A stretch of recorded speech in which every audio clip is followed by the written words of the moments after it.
इस वीडियो में हम आपको बताएंगे पते की पथरी की अलामत, इसके असबाब, बेहतरीन होम्योपैथिक इलाज और आजमूदा देसी नुस्खे। वीडियो को आखिर तक ज़रूर देखें ताकि आप मुकम्मल रहनुमाई हासिल कर सकें। पता एक छोटा सा अज़ू है जो जिगर के नीचे वाक़ होता है और इसमें सफ़रा बाइल जमा होता है। जब इसमें कोलेस्टेरोल या दूसरे मादे ज़्यादा हो जाएं तो पथरी बन जाती है। अलामत में शामिल हैं पीठ के दाएं तरफ दर्द, खाने के बाद मतली, बदहज़मी, कभी कभार बुखार या यरकान।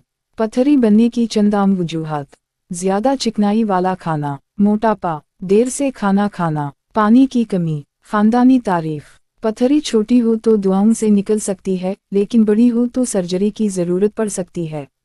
अब बात करते हैं होम्योपैथिक दुआओं की जो इस मसले में बहुत मुअस्सर साबित हुई हैं। चेलिडोनियम मैजिक्यू, जिगर और पते के मसाइल के लिए। खुराक: 10 कतरे आधा कप पानी में दिन में 3 बार। कैल्केरिया कार्बोनिक 200 अगर मरीज मोटापे का शिकार हो, हफ्ते में 2 बार। लाइकोपोडियम 200 अगर पीठ में गैस, बदहज़मी और दाएं तरफ दर्द हो, हफ्ते में 2 बार। बबरस वल्गारस क्यू अगर दर्द कमर या गर्दन तक जाता हो, 10 कतरे पानी में दिन में 3 बार।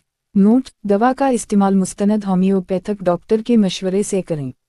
ये चंद आसान और आजमूदा देसी नुस्खे भी फ़ायदेमंद साबित हो सकते हैं। जैतून का तेल और लेमू का रस। रोज़ाना सुबह नहार मुंह में 1 चम्मच जैतून का तेल और 1 चम्मच लेमू का रस पथरी को नरम करके बाहर निकालने में मददगार।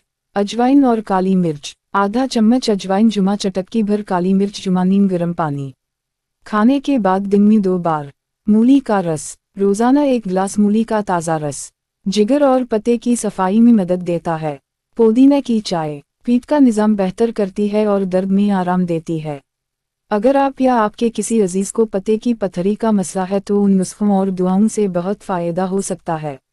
अगर दर्द शदीद हो या पथरी बड़ी हो तो फ़ौरन मुआलिज से रुजू करें। वीडियो पसंद आए तो लाइक करें, शेयर करें और सब्सक्राइब करना ना भूलें। मज़ीद सवालात के लिए कमेंट्स में ज़रूर लिखें।